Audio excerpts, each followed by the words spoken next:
নমস্কাৰ বন্ধুসকল, আজি খুবেই গুৰুত্বপূৰ্ণ বিষয় এটা আপোনালোকৰ লগত আলোচনা কৰিম বুলি ভাবি আহিলোঁ।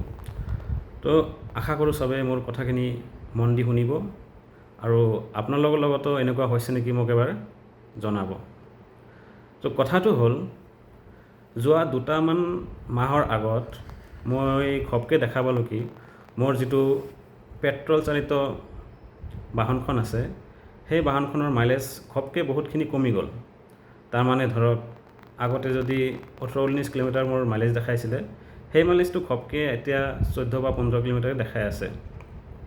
তো প্ৰথমে মই ভাবিলোঁ যে হয়তো মোৰ গাড়ীত কিবা প্ৰব্লেম হ'ল নেকি, যাৰ কাৰণে মই অতি সোনকালে গাড়ীখনৰ ছাৰ্ভিচিংটো কৰাই ল'লোঁ। বাট ছাৰ্ভিচিং কৰাৰ পিছতো দেখা পালোঁ যে বিশেষ একো সুফল নাপালোঁ।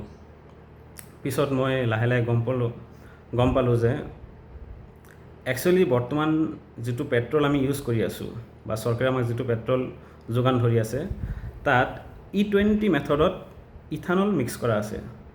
তাৰমানে হ'ল, যদি আমি 1 লিটাৰ পেট্ৰল ভৰাওঁ, তাত অনলি 80% পেট্ৰল থাকিব আৰু 20% থাকিব ইথানল।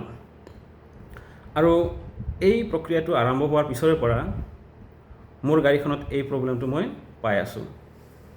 আৰু হয়তো বহুতেও পাই আছে, কিন্তু আচল কাৰণটো হয়তো এতিয়াও বিচাৰি পোৱা নাই। তো সেইটো কাৰণে ভাবিলোঁ কথাটো অকণমান আলোচনা কৰা দৰকাৰ। তো ইয়াত কথাটো হ'ল, যিটো ইথানল মিক্স কৰা গৈ আছে, এই ইথানল যে বেয়া বস্তু সেইটোও ক'ব নোৱাৰি। ইথানল হৈছে আমাৰ এটা গ্ৰীণ এনাৰ্জিৰ চ'ৰ্চ।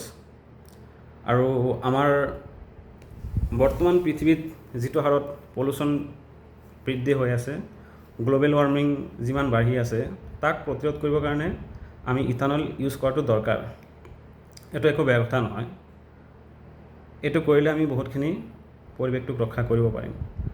কিন্তু ইয়াত এটা কথা আছে, এই চৰকাৰে যে এই সিদ্ধান্তটো ল'লে, ঘপকৈ যে সিদ্ধান্তটো ল'লে, ইয়াৰ কাৰণে আমি সাধাৰণ জনতা কিমানখিনি প্ৰস্তুত।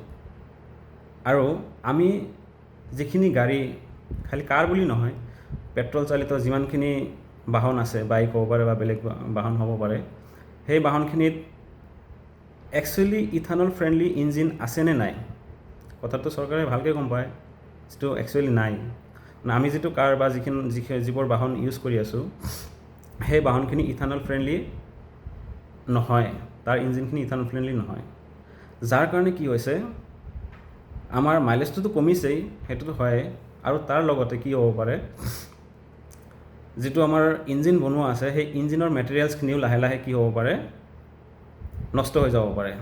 এইটো মই কোৱা কথা নহয়, এইটো আপোনালোকে গুগলত ছাৰ্চ কৰি বা মেটাত ছাৰ্চ কৰি আপোনালোকে এবাৰ জানি ল'ব পাৰিব, তাতে চাব পাৰিব। গতিকে চৰকাৰে, মই ভাবোঁ সিদ্ধান্তটো লৈছে, ঠিকেই লৈছে, বেয়া সিদ্ধান্ত নহয়, কিন্তু সিদ্ধান্তবোৰ অকণমান দূৰদৰ্শী হোৱা হ'লে ভাল আছিলে।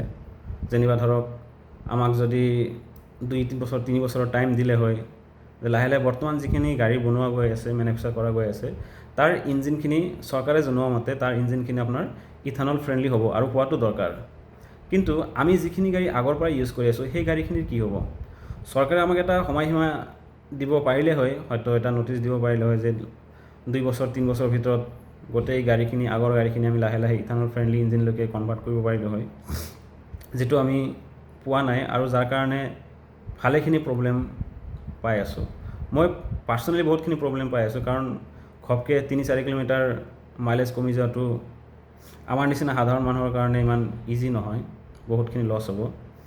তো আপোনালোকেও কথাটো এবাৰ ভাবি চাব আৰু চৰকাৰক অনুৰোধ জনাওঁ যে আপোনালোকে এবাৰ কথাটো চিন্তা কৰিব, যাতে সাধাৰণ ৰাইজৰ অকণমান সকাহ পায়, ভাল পায়। ধন্যবাদ।